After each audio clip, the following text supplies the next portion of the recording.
the waiting silence, Paul inched forward to get a better view of where his mother stood. As he moved, he heard heavy breathing, suddenly stilled above him in the vertical crack of the rock, and sensed a faint shadow there outlined against the stars. Stilgar's voice came up from the basin. "You up there, stop hunting the boy. He'll come down presently." The voice of a young boy or a girl sounded from the darkness above Paul. "But still, he can't be far from—" "I said leave him be, Johnny, you spawn of a lizard." There came a whispered imprecation from above Paul and a low voice. "Call me spawn of a lizard." But the shadow pulled back out of view. Paul returned his attention to the basin, picking out the gray-shadowed movement of Stilgar beside his mother. "Come in, all of you," Stilgar called. He turned to Jessica. "And now I'll ask you how we may be certain you'll fulfill your half of our bargain. You're the ones lived with papers and empty contracts and such as... We of the Bene Gesserit don't break our vows any more than you do," Jessica said. There was a protracted silence, then a multiple hissing of voices. "A Bene Gesserit witch." Paul brought his captured weapon from his sash, trained it on the dark figure of Stilgar, but the man and his companions remained immobile, staring at Jessica. "It is the legend," someone said. "It was said that the Shadout Mapes gave this report on you," Stilgar said. "But a thing so important must be tested. If you are the Bene Gesserit of the legend whose son will lead us to paradise." He shrugged. Jessica sighed, thinking, "So our Missionaria Protectiva even planted religious safety valves all through this hellhole. Oh well, it'll help, and that's what it was meant to do." She said, "The seeress who brought you the legend, she gave it under the binding of Karama and Ijaz, the miracle and the inimitability of the prophecy. This I know. Do you wish a sign?" His nostrils flared in the moonlight. "We cannot tarry for the rites," he whispered. Jessica recalled a chart Kynes had shown her while arranging emergency escape routes. How long ago it seemed. There had been a place called Sietch Tabr on the chart, and beside it the notation, Stilgar. "Perhaps when we get to Sietch Tabr," she said. The revelation shook him, and Jessica thought, if only he knew the tricks we use. She must have been good, that Bene Gesserit of the Missionaria Protectiva. These Fremen are beautifully prepared to believe in us. Stilgar shifted uneasily. "We must go now." She nodded, letting him know that they left with her permission. He looked up at the cliff almost directly at the rock ledge where Paul crouched. "You there, lad, you may come down now." He returned his attention to Jessica, spoke with an apologetic tone. "Your son made an incredible amount of noise climbing. He has much to learn lest he endanger us all, but he's young." "No doubt we have much to teach each other," Jessica said. "Meanwhile, you'd best see to your companion out there. My noisy son was a bit rough in disarming him." Stilgar whirled, his hood flapping. "Where?" "Beyond those bushes," she pointed. Stilgar touched two of his men. "See to it." He glanced at his companions, identifying them. "Jameis is missing." He turned to Jessica. "Even your cub knows the weirding way. And you'll notice that my son hasn't stirred from up there as you ordered," Jessica said. The two men Stilgar had sent returned, supporting a third who stumbled and gasped between them. Stilgar gave them a flicking glance, returned his attention to Jessica. "The son will take only your orders, eh? Good. He knows discipline." "Paul, you may come down now," Jessica said. Paul stood up, emerging into moonlight above his concealing cleft, slipped the Fremen weapon back into his sash. As he turned, another figure arose from the rocks to face him. In the moonlight and reflection off gray stone, Paul saw a small figure in Fremen robes. a shadowed face peering out at him from the hood, and the muzzle of one of the projectile weapons aimed at him from a fold of robe. "I am Chani, daughter of Liet." The voice was lilting, half filled with laughter. "I would not have permitted you to harm my companions," she said. Paul swallowed. The figure in front of him turned into the moon's path, and he saw an elfin face, black pits of eyes. The familiarity of that face, the features out of numberless visions in his earliest prescience, shocked Paul to stillness. He remembered the angry bravado with which he had once described this face from a dream, telling the Reverend Mother Gaius Helen Mohiam, "I will meet her." And here was the face, but in no meeting he had ever dreamed. "You were as noisy as Shai-Hulud in a rage," she said, "and you took the most difficult way up here. Follow me, I'll show you an easier way down." He scrambled out of the cleft, followed the swirling of her robe across a tumbled landscape. She moved like a gazelle, dancing over the rocks. Paul felt hot blood in his face, was thankful for the darkness. That girl. She was like a touch of destiny. He felt caught up on a wave, in tune with a motion that lifted all his spirits. They stood presently amidst the Fremen on the basin floor. Jessica turned a wry smile on Paul, but spoke to Stilgar. "This will be a good exchange of teachings. I hope you and your people feel no anger at our violence. It seemed necessary. You were about to make a mistake." "To save one from a mistake is a gift of paradise," Stilgar said. He touched his lips with his left hand, lifted the weapon from Paul's waist with the other, tossed it to a companion. "You will have your own Maola pistol, lad, when you've earned it." Paul started to speak, hesitated, remembering his mother's teaching. Beginnings are such delicate times. "My son has what weapons he needs," Jessica said. She stared at Stilgar, forcing him to think of how Paul had acquired the pistol. Stilgar glanced at the man Paul had subdued. Jameis. The man stood at one side, head lowered, breathing heavily. "You are a difficult woman," Stilgar said. He held out his left hand to a companion, snapped his fingers. "Kushti bakate." More Chakopsa, Jessica thought. The companion pressed 2 squares of gauze into Stilgar's hand. Stilgar ran them through his fingers, fixed one around Jessica's neck beneath her hood, fitted the other around Paul's neck in the same way.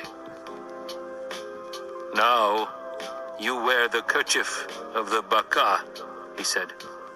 "If we become separated, you will be recognized as belonging to Stilgar's Sietch. We will talk of weapons another time." He moved out through his band now, inspecting them, giving Paul's Fremkit pack to one of his men to carry. Baka, Jessica thought, recognizing the religious term, Baka, the weeper. She sensed how the symbolism of the kerchiefs united this band. Why should weeping unite them, she asked herself. Stilgar came to the young girl who had embarrassed Paul, said, "Chani, take the child man under your wing. Keep him out of trouble." Chani touched Paul's arm. "Come along, child man." Paul hid the anger in his voice, said, "My name is Paul. It were well you—" "We'll give you a name, manling," Stilgar said. "In the time of the Michna, at the test of Akal." "The test of reason," Jessica translated. The sudden need of Paul's ascendancy overrode all other consideration, and she barked, "My son's been tested with the Gam Jabbar." In the stillness that followed, she knew she had struck to the heart of them. "There's much we don't know of each other," Stilgar said, "but we tarry over long. Day sun mustn't find us in the open." He crossed to the man Paul had struck down, said, "Jameis, can you travel?" A grunt answered him. "Surprised me he did. 'Twas an accident. I can travel." "No accident," Stilgar said. I'll hold you responsible with Chani for the lad's safety, Jameis. These people have my countenance. Jessica stared at the man, Jameis. His was the voice that had argued with Stilgar from the rocks. His was the voice with death in it. And Stilgar had seen fit to reinforce his order with this Jameis. Stilgar flicked a testing glance across the group, motioned 2 men out. Larus and Farouk, you are to hide our tracks. See that we leave no trace. Extra care, we have 2 with us who've not been trained. He turned, hand upheld, and aimed across the basin. In squad line with flankers, move out. We must be at Cave of the Ridges before dawn. Jessica fell into step beside Stilgar, counting heads. There were 40 Fremen. She and Paul made it 42. And she thought, they travel as a military company. Even the girl, Chani. Paul took a place in the line behind Chani. He had put down the black feeling at being caught by the girl. In his mind now was the memory called up by his mother's barked reminder, my son's been tested with the Gam Jabbar. He found that his hand tingled with remembered pain. Watch where you go, Chani hissed. Do not brush against a bush lest you leave a thread to show our passage. Paul swallowed, nodded. Jessica listened to the sounds of the troop, hearing her own footsteps and Paul's, marveling at the way the Fremen moved. They were 40 people crossing the basin with only the sounds natural to the place. Ghostly feluccas, their ropes flitting through the shadows. Their destination was Sietch Tabor, Stilgar's Sietch. She turned the word over in her mind. Sietch. It was a Chakopsa word, unchanged from the old hunting language out of countless centuries. Sietch, a meeting place in time of danger. The profound implications of the word and the language were just beginning to register with her after the tension of their encounter. We move well, Stilgar said. With Shai Hulud's favor, we'll reach Cave of the Ridges before dawn. Jessica nodded, conserving her strength, sensing the terrible fatigue she held at bay by force of will. And, she admitted it, by the force of elation. Her mind focused on the value of this troop, seeing what was revealed here about the Fremen culture. All of them, she thought, an entire culture trained to military order. What a priceless thing is here for an outcast duke.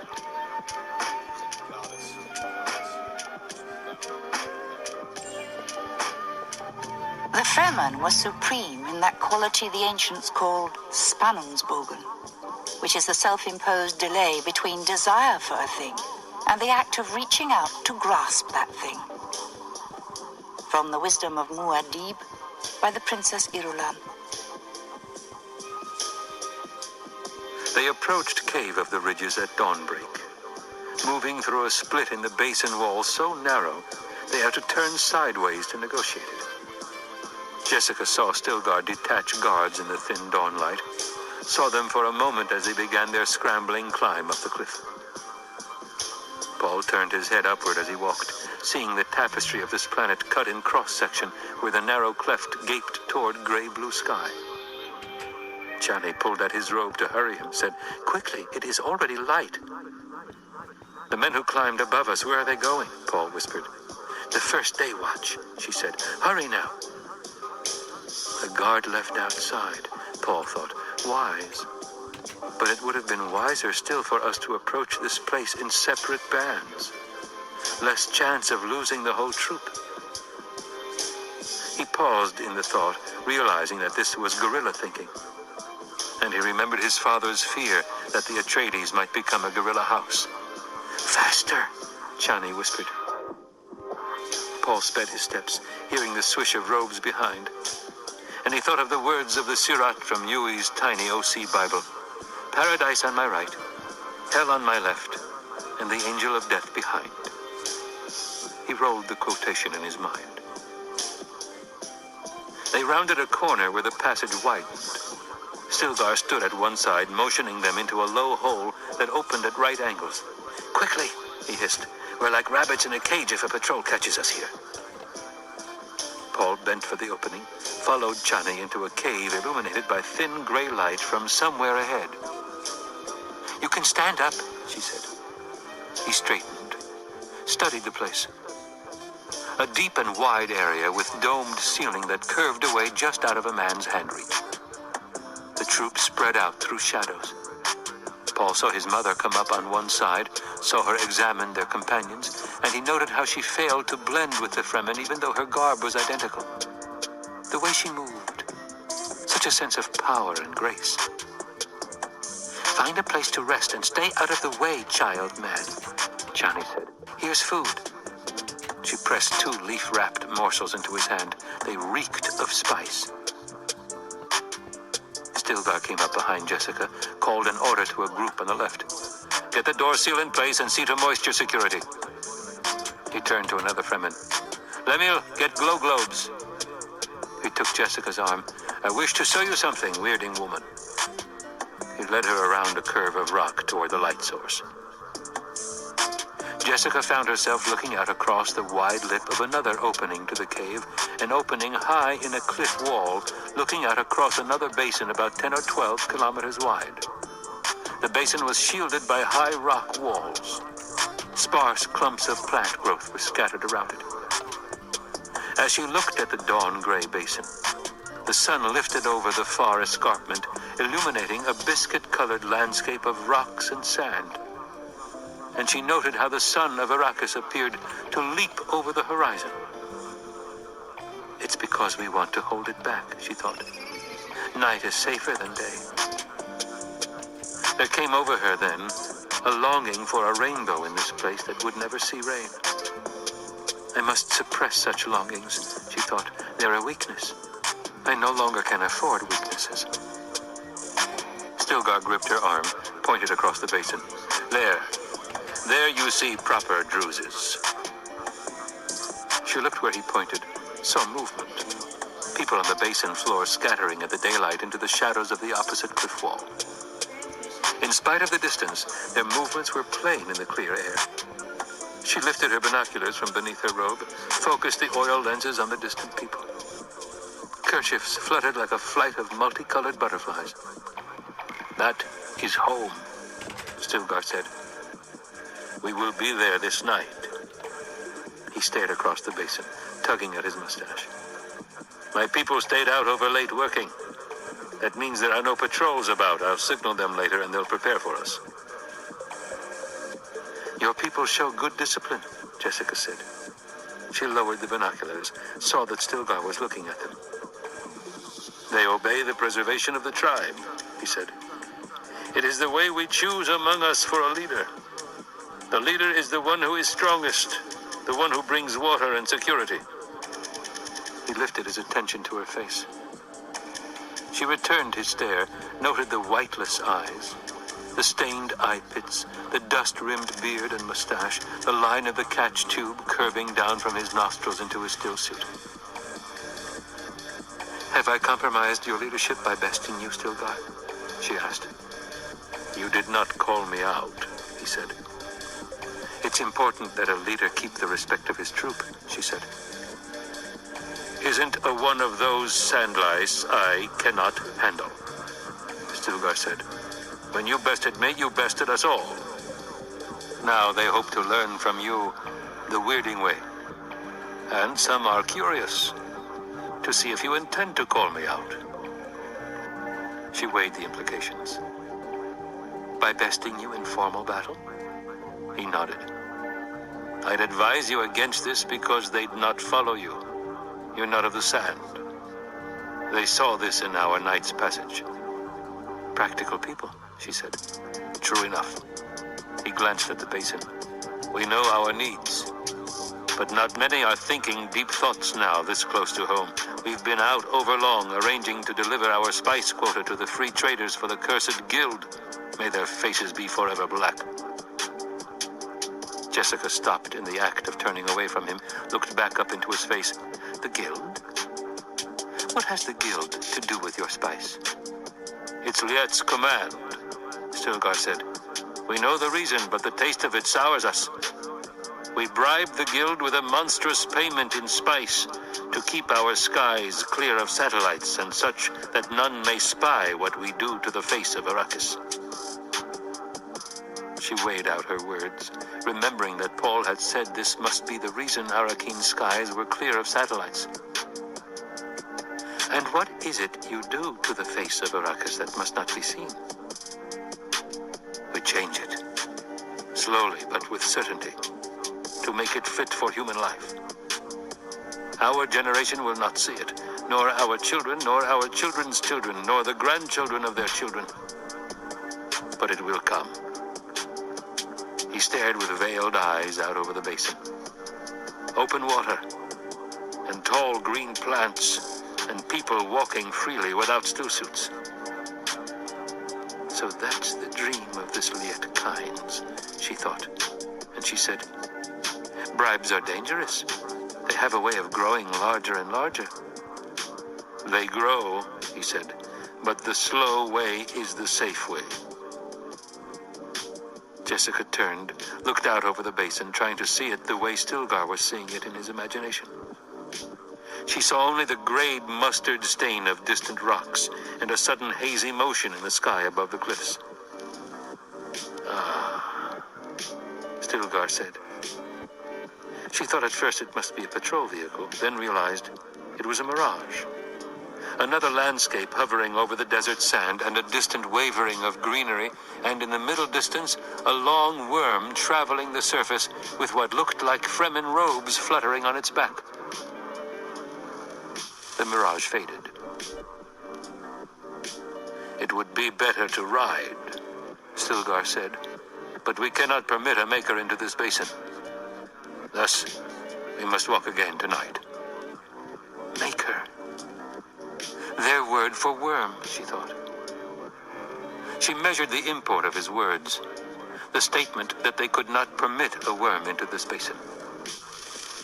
She knew what she had seen in the mirage, Fremen riding on the back of a giant worm.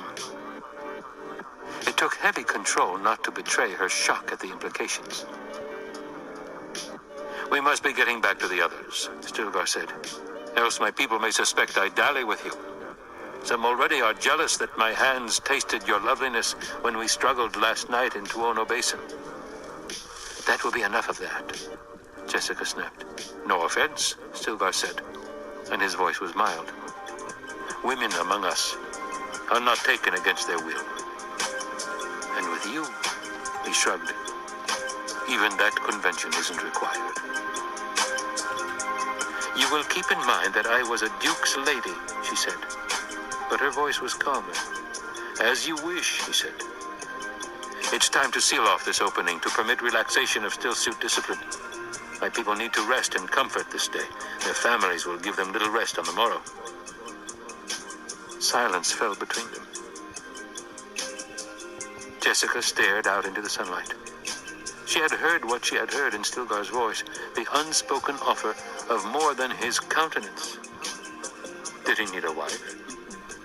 She realized she could step into that place with him.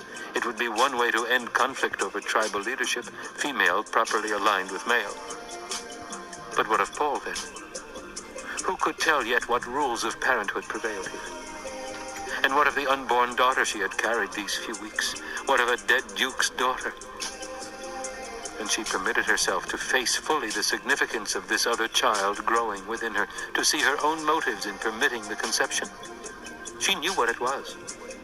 She had succumbed to that profound drive shared by all creatures who are faced with death. The drive to seek immortality through progeny.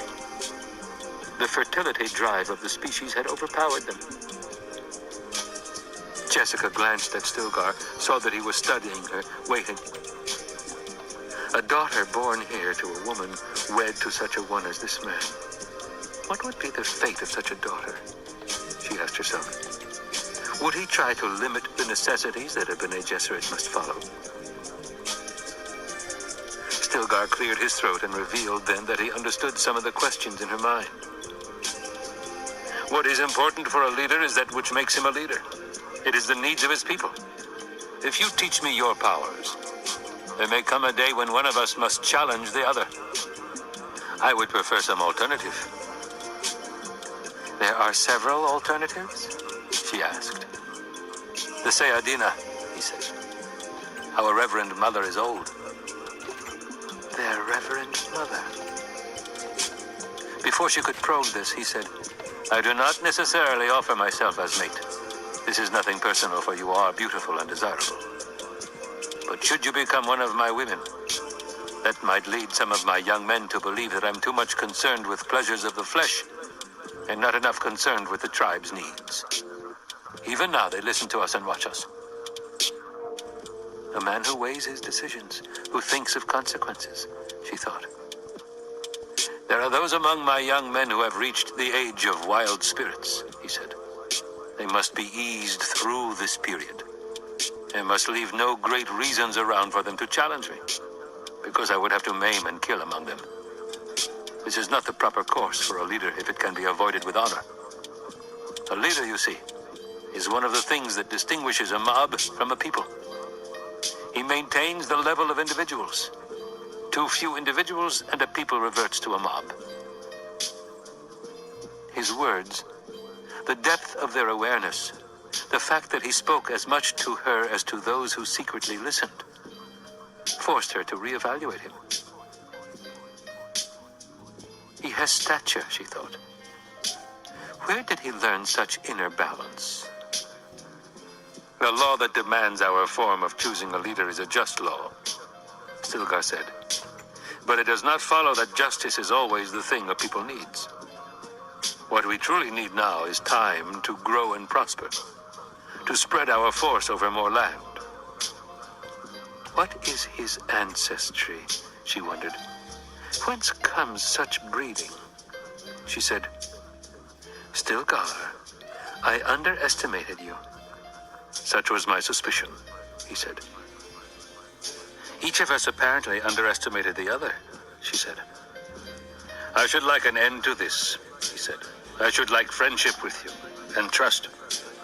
I should like that respect for each other, which grows in the breast without demand for the huddlings of sex. I understand, she said. Do you trust me? I hear your sincerity. Among us, he said, the Sayadina, when they are not the formal leaders, hold a special place of honor. They teach. They maintain the strength of God. Here, he touched his breast. Now I must probe this Reverend Mother mystery, she thought. And she said, you spoke of your Reverend Mother, and I've heard words of legend and prophecy. It is said that a Bene Gesserit and her offspring hold the key to our future, he said. Do you believe I am that one? She watched his face, thinking, the young reed dies so easily. Beginnings are times of such great peril.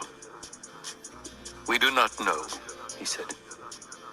She nodded, thinking, he's an honorable man. He wants a sign from me, but he'll not tip fate by telling me the sign. Jessica turned her head, stared down into the basin at the golden shadows, the purple shadows, the vibrations of dust-mote air across the lip of their cave. Her mind was filled suddenly with feline prudence. She knew the cant of the Missionaria Protectiva, knew how to adapt the techniques of legend and fear and hope to her emergency needs. But she sensed wild changes here, as though someone had been in among these Fremen and capitalized on the Missionaria Protectiva's imprint. Stilgar cleared his throat. She sensed his impatience, knew that the day moved ahead and men waited to seal off this opening.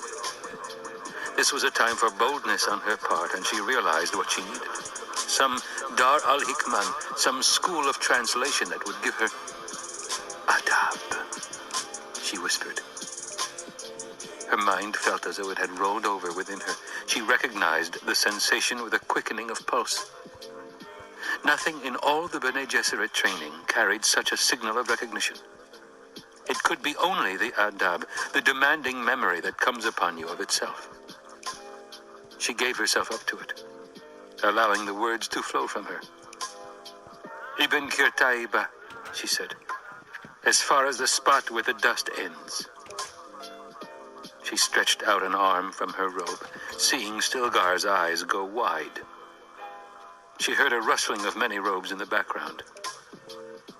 I see a Fremen with the Book of Examples, she intoned. He reads to Allat, the son whom he defied and subjugated. He reads to the sadhus of the trial, and this is what he reads. Mine enemies are like green blades eaten down, that did stand in the path of the tempest. Hast thou not seen what our Lord did? He sent the pestilence among them that did lay schemes against us. They are like birds scattered by the huntsman. Their schemes are like pellets of poison that every mouth rejects. A trembling passed through her. She dropped her arm. Back to her from the inner cave's shadows came a whispered response of many voices. Their works have been overturned. The fire of God mount over thy heart, she said, and she thought, now it goes in the proper channel. The fire of God set alight, came the response. She nodded. Thine enemies shall fall, she said. Bila Kaifa, they answered. In the sudden hush, Stilgar bowed to her. Sayadina, he said. If the Shai-Hulud grant, then you may yet pass within to become a reverend mother. Pass within, she thought. An odd way of putting it. But the rest of it fitted into the cant well enough. And she felt a cynical bitterness at what she had done. Our missionaria protectiva seldom fails. A place was prepared for us in this wilderness. The prayer of the Salat has carved out our hiding place. Now, I must play the part of Auluya, the friend of God. Sayadina to rogue peoples who've been so heavily imprinted with our Bene Gesserit soothsay, they even call their chief priestesses Reverend Mothers. Paul stood beside Chani in the shadows of the inner cave. He could still taste the morsel she had fed him, bird flesh and grain, bound with spice honey and encased in a leaf. In tasting it, he had realized he never before had eaten such a concentration of spice essence. And there had been a moment of fear. He knew what this essence could do to him, the spice change that pushed his mind into prescient awareness. Bila Kaifa, Chani whispered. He looked at her, seeing the awe with which the Fremen appeared to accept his mother's words. Only the man called Jameis seemed to stand aloof from the ceremony, holding himself apart with arms folded across his breast.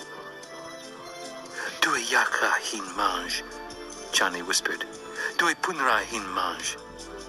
I have 2 eyes, I have 2 feet. And she stared at Paul with a look of wonder. Paul took a deep breath, trying to still the tempest within him. His mother's words had locked onto the working of the spice essence, and he had felt her voice rise and fall within him like the shadows of an open fire.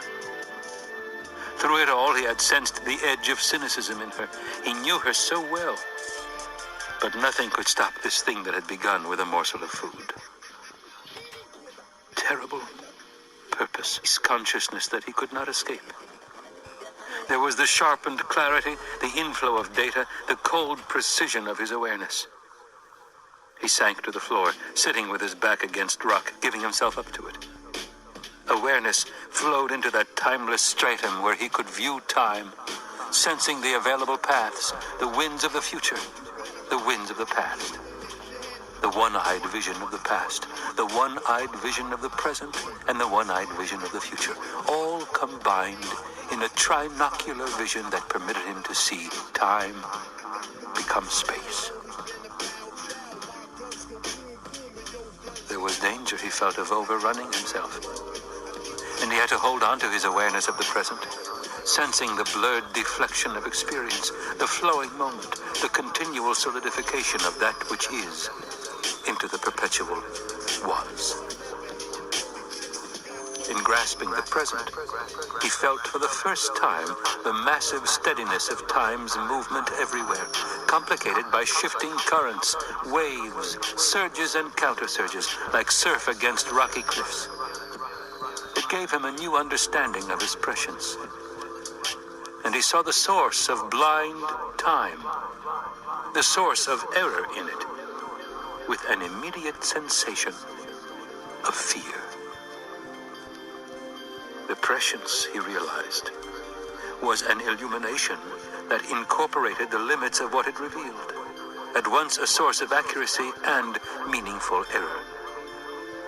A kind of Heisenberg indeterminacy intervened. The expenditure of energy that revealed what he saw changed what he saw. And what he saw was a time nexus within this cave, a boiling of possibilities focused here, where in the most minute action, the wink of an eye, a careless word, a misplaced grain of sand, moved a gigantic lever across the known universe. He saw violence with the outcome subject to so many variables that his slightest movement created vast shiftings in the pattern. The vision made him want to freeze into immobility, but this too was action with its consequences. The countless consequences, lines fanned out from this cave, and along most of these consequence lines, he saw his own dead body, with blood flowing from a gaping knife wound.